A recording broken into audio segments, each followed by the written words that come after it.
film begins with an elderly female patient experiencing difficulty breathing. She asks for more oxygen, but instead a young and attractive nurse named Gwen turns off the oxygen supply and squeezes the air tube, cutting off the patient's air entirely. The patient's heartbeat stops as a result, but Gwen fakes a panic and calls a code blue to summon the doctors. While the doctors work to resuscitate the patient, Gwen stands by the door with a sinister smile, revealing her psychopathic nature. Fortunately, the doctors manage to save the patient's life. Watching the scene unfold, Gwen walks away, seemingly satisfied with her actions. The story then shifts to a peaceful household where a small family lives. Mira, the wife, is preparing breakfast for her husband, Todd. Their son, Max, who has muscular dystrophy and uses crutches to move around, joins them and mentions having issues with his legs. Mira becomes concerned, since Max often goes up and down the stairs on his own, but Todd reassures her, saying it's nothing to worry about. Gwen, the same nurse from earlier, is revealed to work as Max's caretaker in their home. During breakfast, Max accidentally drops one of his crutches. Gwen helps retrieve it but secretly loosens its tip, ensuring it will cause him to fall later. After breakfast, Todd heads to work, and Mira adjusts his suit lovingly. Gwen watches their interaction with jealousy. Once Todd leaves, Mira's friend Karen visits. As they chat, they notice Max and Gwen playing ball outside, seemingly enjoying themselves. During their conversation, Mira confides in Karen about her insecurities, feeling that both Max and Todd favor Gwen over her.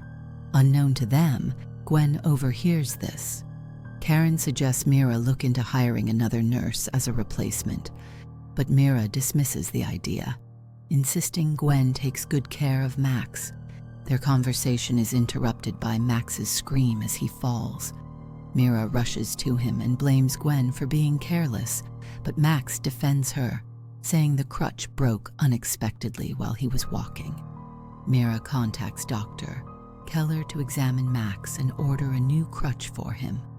Later that evening, Mira apologizes to Gwen for the earlier incident. Gwen brushes it off, empathizing with Mira's stress as a mother.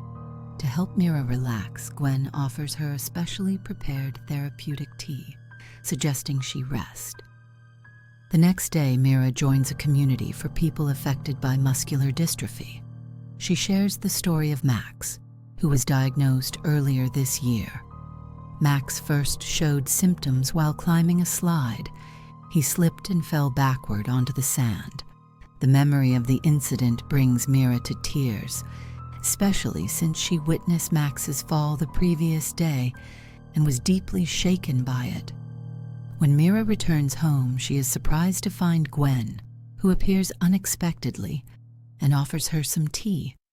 Later, as Mira naps on the sofa, Dr. Keller arrives at the house with a new pair of crutches for Max. However, Gwen prevents Dr. Keller from meeting him. Before leaving, Dr. Keller mentions that she feels she knows Gwen from somewhere, but can't quite remember where. She promises to let Gwen know if she recalls. That evening, Gwen visits Dr. Keller at her home and reveals that she remembers her. As soon as Gwen steps inside, she injects Dr. Keller with a substance, rendering her unconscious. Gwen confesses that they knew each other from their time at the hospital, where Gwen had tried to harm a patient early in the story. She admits that she sees Dr. Keller as a threat to her and her family and plans to eliminate her. Gwen, obsessed with family relationships, sees her actions as justified. Later that night, Mira receives a call from an unfamiliar man named David, who claims to be a member of the muscular dystrophy community she just joined. David tries to build a connection with Mira by sharing that his son, Carter, also has muscular dystrophy. He tells Mira his wife has passed away and that a nurse now helps him care for Carter. Mira, touched by his story, feels reassured in her decision to hire a live-in nurse for her household. However, Mira doesn't realize that David is actually Gwen, who has been using voice-changing software and a fake low-resolution photo to deceive her. One morning, Karen visits Mira's house while Mira is having breakfast with her family. During the visit, Karen accidentally spills a drink on Todd's shirt. Gwen, appearing particularly intrigued by Todd, volunteers to take his shirt to the laundry room. Karen, noticing that Mira looks unwell, offers to fetch her bag from the office room. On her way, Karen happens to glance into the laundry room and catches Gwen smelling Todd's shirt. That night, Gwen, pretending to be David, calls Mira again to inquire about her and Max's well-being. Mira mentions that she isn't feeling well, and David suggests she have her nurse check on her. Shortly after hanging up, Gwen approaches Mira in person, acting as though she overheard the conversation. She accuses Mira of being unfaithful to Todd, claiming she was on the phone with another man. Gwen then speaks privately with Todd, insinuating that Mira might be cheating on him. Despite Gwen's efforts, Todd defends Mira, insisting she's just overworked and tired. Gwen drops the subject for the moment, bids Todd goodnight, and hugs him before leaving. The next morning, Gwen and Todd are in the kitchen while Mira is still asleep. Gwen continues finding excuses to spend time with Todd and even tries to seduce him by touching him. However, her attempt is interrupted when Mira wakes up and enters the kitchen. Gwen, already having made breakfast and taken over the household chores, brushes off the moment. Todd expresses concern for Mira, noting that she often seems exhausted and falls asleep on the sofa. Meanwhile, Karen calls Mira to thank her for the birthday flowers she received, but Mira is confused because she doesn't remember sending any. Karen, worried about Mira's health, suggests she see a doctor. Unknown to Mira, it was actually Gwen who sent the flowers, using the gesture to further manipulate the situation and make Mira appear forgetful. Mira suddenly faints one evening and decides she needs to see a doctor. She asks Gwen to keep this from Todd, but Gwen insists on taking a blood sample to send to the lab herself, citing concern for Mira's health. Later that night, Mira confides in David again, venting about the problems in her home. Shortly after, Todd and Max return, but Mira is busy on the phone. When she tries to take Max to his room, her vision blurs, and she tells him she'll follow him in a moment. As Mira starts to doze off on the sofa, she receives a mysterious message from an unknown sender, warning her that David is a fraud. The next morning, Todd tries to wake Mira, who is still asleep on the sofa, and accidentally sees the message from the previous night on her phone. Both Todd and Max are concerned about Mira's constant exhaustion, with Max questioning why she's been so tired lately. Feeling guilty, Mira apologizes to Gwen for previously misjudging her. Gwen, in turn, expresses happiness, saying she feels like part of the family in the house. However, Mira receives another message warning her about David. Frustrated, she replies, asking the sender to leave her alone. Determined to resume her routine, Mira pushes herself to go to work that day. At the office, she tells Karen that her lab test results came back normal and mentions that Gwen was right. She simply needs more rest. Karen advises Mira to seek a second opinion from a different doctor, someone unconnected to Gwen. However, Mira dismisses the suggestion, trusting Gwen. Soon after, Mira receives an email from David, who warns her that Weber, the person sending her mysterious messages, is trying to slander him. A second email follows, claiming that her child is in danger and asking her to meet at a cafe. At home, Todd overhears Mira talking to Gwen about her plan to meet someone at the cafe. Misinterpreting the conversation, Todd becomes upset, convinced that Mira is having an affair. The next day, Mira goes to the cafe as planned and meets the real David Weber. He explains that he has no children and has never spoken to her before. He also shares that his wife, Laurel, passed away from lung cancer after someone persuaded her to stop chemotherapy and avoid seeing a doctor, eerily similar to what Mira has been experiencing. David then shows Mira evidence, a photo of the person pretending to be him, along with a fake image of the supposed child.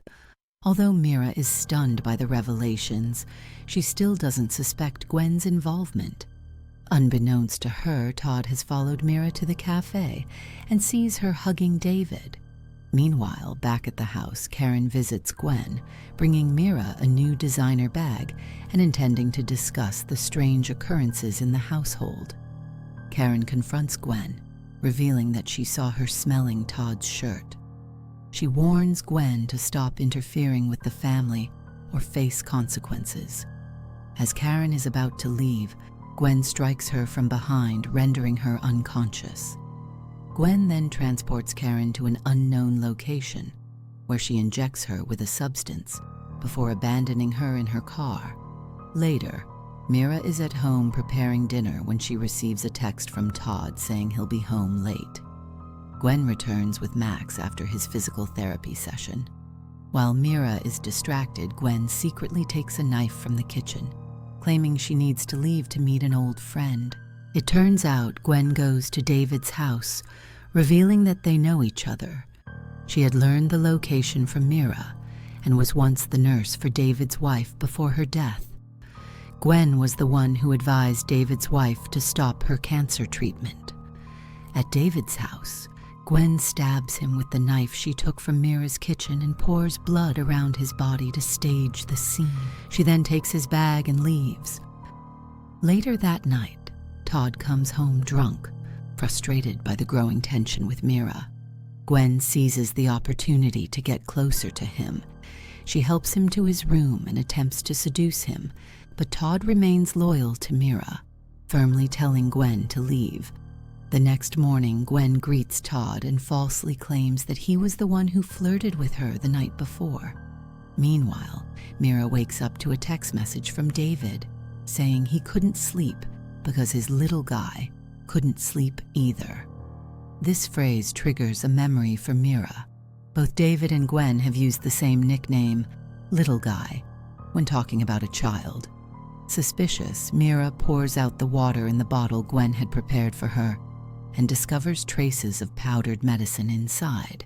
Alarmed, Mira goes into Gwen's room while she's away and finds a book discussing toxins in medicine, along with several hidden medications under the bed. As she processes her discovery, she hears Gwen and Max returning home. Gwen is surprised to see Mira awake, noting that she should still be asleep. Determined to uncover the truth, Mira tries to identify the drug Gwen has been giving her. Gwen, noticing Mira's unease, offers her a drink and suggests she rest more, stating she and Max are heading back to the clinic for his physical therapy. When Mira suggests skipping therapy for the day, Max insists on going because there's a football game at the clinic he doesn't want to miss. Once Gwen and Max leave, Mira returns to Gwen's room and records video evidence of the items she found. Realizing the danger Gwen poses, she calls Todd, explaining that she has gathered proof against Gwen and plans to report everything to the police. Unexpectedly, Gwen returns home earlier than expected, already aware that her actions have been uncovered. Mira, alarmed, demands to know where Max is. Gwen calmly offers to take her to him, and during their journey, she begins to confess her motives. Gwen explains that she had always been treated as an outsider by the patients she cared for, never as part of their families. Her obsession with having a happy family like Mira's drove her to believe the only way to achieve it was by removing Mira from the picture. Meanwhile, Todd returns home and searches for Mira, only to find her phone. He discovers the video she recorded as evidence of Gwen's manipulations and begins to realize the danger Mira is in. Gwen brings Mira to an unfamiliar house and admits to killing those who threatened her idea of family, including Dr. Keller, Karen, and David. Shocked, Mira immediately searches for Max, but quickly realizes Gwen has lied. Max is still at therapy. Gwen admits that her plan was to lure Mira there to eliminate her. She reveals that the knife used to kill David has Mira's fingerprints, as it was taken from her kitchen. Additionally, the blood left at the crime scene was Mira's, taken from the sample Gwen had offered to send to the lab. Panicked, Mira tries to escape, but Gwen blocks her path, leading to a violent confrontation.